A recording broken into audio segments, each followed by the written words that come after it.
Hello friend, welcome back to my channel. তোমরা দেখছো happy বয় Australia blog. এখন সময় 10টা 10 আর আমি সবাই ঘুম থেকে উঠেছি। আর এই দুই ভিখারি আমার ঘরে চলে এসেছে, মানে আমার ঘরে কি কোথায় আছে খাবে বলে। আশা করি এদের দুজনকে কম বেশি তোমরা চেনো, কারণ এদেরকে প্রায় ভিডিওতে দেখতে পাও। একজনের নাম পিয়াসা আর একজনের নাম অ্যালেন। তো চলো এখন ওদের সাথে একটু গল্প করে নিই, দেখা হচ্ছে একটু পরে। দেখো ও ভিখারি, এইটাই হচ্ছে প্রমাণ। দেখো যেন আমি ওর কোথায় হাত দিচ্ছি। রং রং কি রং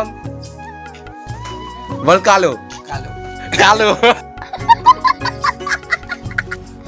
তো এইসব বন্ধুগুলো হচ্ছে এইরকমই, এদের সাথে প্রচন্ড আর কি মেরে কাটায় সারা। এখন যে গাছটি দেখতে পাচ্ছ, এই গাছটি একদিন আমি রাস্তা থেকে গুড়িয়ে নিয়েছিলাম, মানে কে ফেলে দিয়ে গেছিল কেটে, আর সেইগুলোই গুড়িয়ে নিয়ে এসে মগেতে লাগিয়ে যত্ন করতে এখন দেখতে পাচ্ছ কতটা সুন্দর হয়েছে, ঝলমল করছে। তো এখান থেকেই বোঝা যায় যে জিনিসটা তুমি আজ অবহেলা করে ফেলে দেবে, সেটা অন্য কোনো একদিন অন্য কেউ এসে নিজের মতো করে যত্ন করে গুছিয়ে নেবে। এই গাছটাকেও আমি একদিন গুড়িয়ে নিয়ে এসে এখানে বসেছিলাম। এই গাছটার অবস্থাও প্রচন্ড খারাপ ছিল, এই গাছটার ঘাড় মাথা সবকিছুই ভাঙা ছিল, আর আমি তো ভেবেছিলাম এ মারাই যাবে। তারপরে আমি একে নিয়ে এসে যত্ন করে এখানে বসিয়েছিলাম। তারপরে দেখতে পাচ্ছ কত সুন্দর ঝাংরা হয়েছে, এবং সকালে করে এর পুরো পিঙ্ক ফুলে ভরে ওঠে, দেখতে জাস্ট ওয়াও লাগে। আর এই গাছগুলোকে আমরা পাতাবাহারি বলে থাকি, এগুলো হেভি সুন্দর লাগে যখন বড় হয়। তাই আমিও এইগুলোকে কোথাও থেকে গুড়িয়ে নিয়ে এসে এখানে পুঁতেছি রাস্তার ধারে ধারে।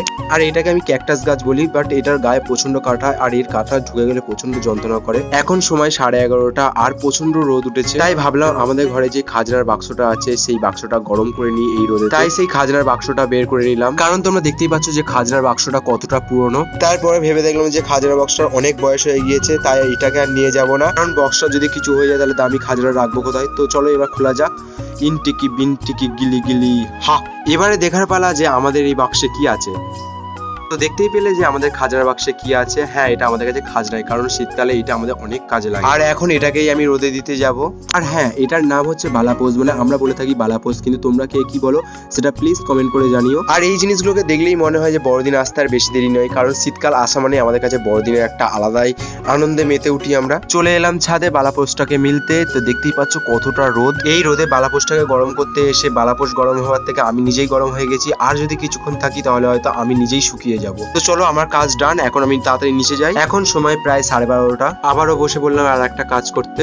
প্রথমে একটা মোমবাতি নিলাম, তারপরে সেটাকে জ্বালিয়ে নিয়ে তার সাথে সাঁড়াশি দিয়ে পেরেকটা ধরে আর সেই পেরেকটাকে ভালো করে গরম করে নিয়ে, আর এখন যে কৌটোটা দেখতে পাচ্ছ তারই পিছনটা ফুটো করে নেবো সেই গরম পেরেকটা দিয়ে। এমন করে 3টে ফুটো করে নিলাম। নিশ্চয়ই তোমরা ভাবছো যে এই জিনিসটা করে আমি কি করব। হ্যাঁ, ঠিক ধরেছো, আমি এই গাছটাই বসাবো। আর এই গাছের পাতা থেকে অনেকটা জোয়ানের সেন্ট ওঠে, তাই এই গাছটার নাম আমরা জোয়ান গাছ বলি। আর এখন এই টবেতে মাটি ভরবো, কিন্তু মাটি ভরার আগে নিচে কিছুটা বালিতে থাকা পাথর দিয়ে দিচ্ছি, যেহেতু বালি পাইনি। তারপরে চলে গেলাম মাটি ভরতে। আর আমি এখানে বস্তাতে কিছু আগে থেকে মাটি রেখে দিয়েছিলাম, আর এখন সেই মাটিটাই নিয়ে নেব। কিন্তু বস্তা খুলে দেখার পরে যা দেখলাম, মাটিটা জল খেয়ে একেবারে আঠালো হয়ে গেছে। আশা করি এতে গাছ বড়ও হবে না, তাই এই মাটিটা আর নিলাম না। ঝটপট বন্ধ করে দিয়ে চলে গেলাম অন্য জায়গায় মাটি নিতে। আর এখন যেখানে এলাম সেখানেও কিছুদিন আগে ঘর ভেঙে নতুন করে ঘর হচ্ছে, আর আশা করছি এখানে ভালো মাটি পেয়ে যাব। সত্যি ভালো মাটি পেয়ে গেলাম। দেখতেই পাচ্ছ এটা কেমন বালি বালি মাটি, কিন্তু মাটিটা নেবো কি করে, তাই বৌদিকে একটা ছুরি চাইলাম, আর বৌদি ছুরি দিয়ে দিল। আর এই ছুরিটা দিয়েই আমি কেটে কেটে মাটিগুলো নেব। তো চলো এবার কাজ শুরু করা যাক।